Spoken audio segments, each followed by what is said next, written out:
focus on how or basically focus on different techniques and different ways to do it. And you can also take a look at how I do my composite work.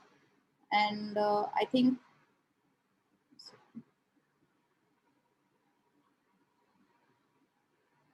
yeah. Excuse me, ma'am. Dr. Durga is not able to join the meeting. What is the problem? One second. But he is not even send me a request over here. I No, ma'am. Actually, he is doing messages in the Smile Design group, ma'am. He is not able to join. maybe he is joining the wrong group.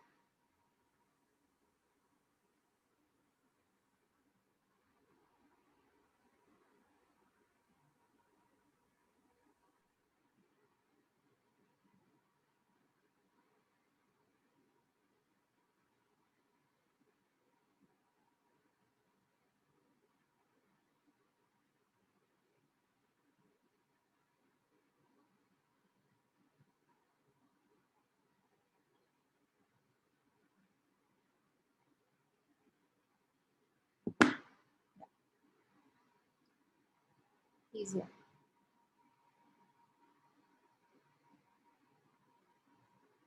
Okay. So let's start. Yes. So this is what, when we talk about anterior aesthetics with composite resins, we're talking about redefining the art. Of course, all of y'all must be having your own technique to do things. There must be different ways in which you're doing things. But today, I'm going to discuss how I do it. And generally, we saw a lot of cases yesterday where you've been seeing a lot of recalls and all that have been coming in. So these are typically cases where I know that recalls have come in, cases we haven't had failures, there's been no debonding and things like that. So obviously the technique works. So I'm sure you will be able to pick up something from the techniques that I'm going to be discussing, and it will help you. So let's get on with it. Okay, going to talk about biomimetics or recreating nature, because biomimetics typically means that you are trying to recreate nature the way nature created our teeth. We are now trying to get closer and closer to recreate and see what how we can create the same thing freehand with our hand without doing any lab work and creating the same thing in the patient's mouth. When you're looking at biomimetics, you're looking at blending the art and the science.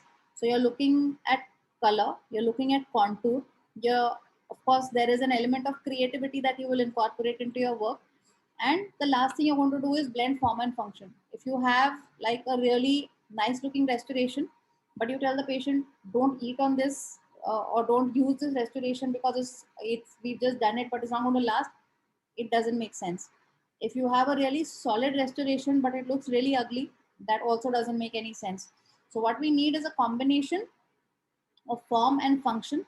Both of them need to blend together, and the patient should be able to look good and also use the restoration in the most functional way, like he would be using his natural teeth, right? So your bioemulation is a combination of three things. It's a combination of color, form, and function. When these three things come together, then you have something that you've created which is as close to what nature created, and we are just going to be emulating or copying that. Look at this. When you look at these teeth together, look at what you're looking at. You're looking at the anatomy, you're looking at the hue, the chroma, value, shape, size. These are the things that you need to focus on when you are creating. So all your teeth, whatever you create, need to have perfect anatomy. The hue, color, chroma, value of the teeth need to be perfect. The shape and size need to be very similar to natural teeth, and this is what we're looking at.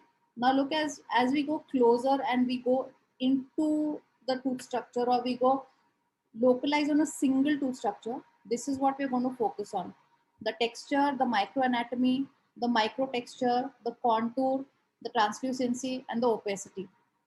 And this is what we are going to be looking at today when we are creating, because today we're going to be looking at microanatomy because and texture, because that's what you want to do when you create a single tooth. It should look as natural as your natural tooth.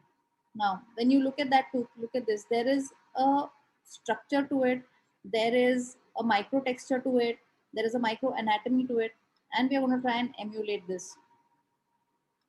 The factors that we will be considering during our discussion are basically the tooth factors, which are your enamel, dentine, pulp, and the smear layer, and your tooth anatomy.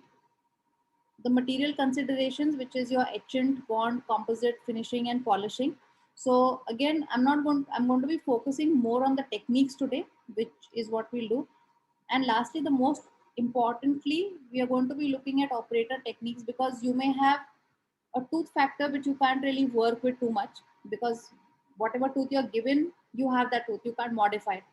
Whatever material factors you have, you buy the best material, and then there are still some times when people will say that, I have the best material, but I'm still not able to get good results, or the material is not working for me. And in those situations, it is your operator uh, creativity or your operator technique that comes into play, which is the most important thing, because you can make even the worst material look magical if your techniques are right. So your anterior clinical situations.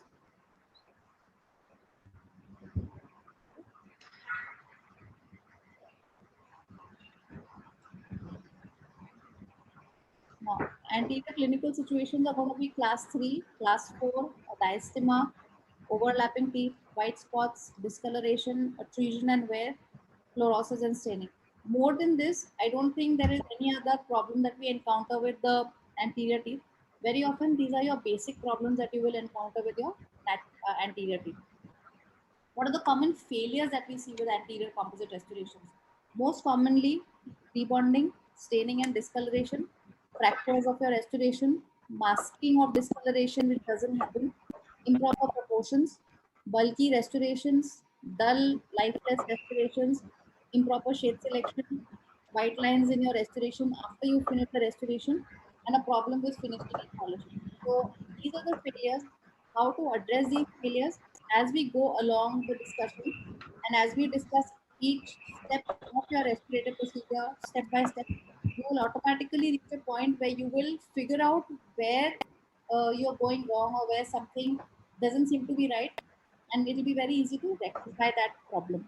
Now, you saw this girl yesterday, right? This was Himakshi's case, and you saw her final results looking very nice.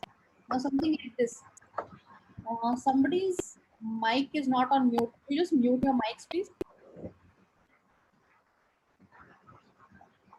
So now, very often we have a lot of patients who come in. We've done some really good restorative work, and the patient comes in after a while and says that my restoration has rebonded. Now, from the first day, we've been discussing incisal guidance and interferences.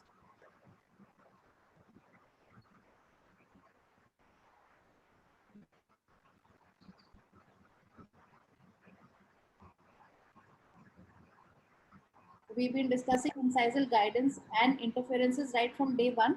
And the most common reason why your anterior tooth will debond like this is because you did not check the incisal guidance, you did not check the interference, and you've done a really good restoration. But every time the patient's jaw is coming to the envelope of motion, it's hitting a part of your top restoration. And typically, if you look at this restoration here, you can see I was talking about the shearing off of the restoration. See, the whole restoration hasn't come off, just one part of the restoration is kind of just fractured. It's like a sliver of fracture.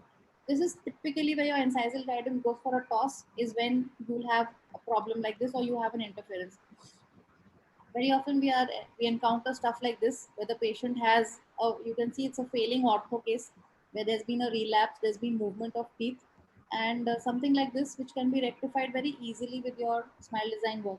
You saw this yesterday at Region and Where. This was Marilyn's case, and you saw how we raised the bite. Now when you have a situation like this, it seems like completely worn out teeth, there is always an issue where if you're just going to try and rectify these seeds, you're going to have a big problem.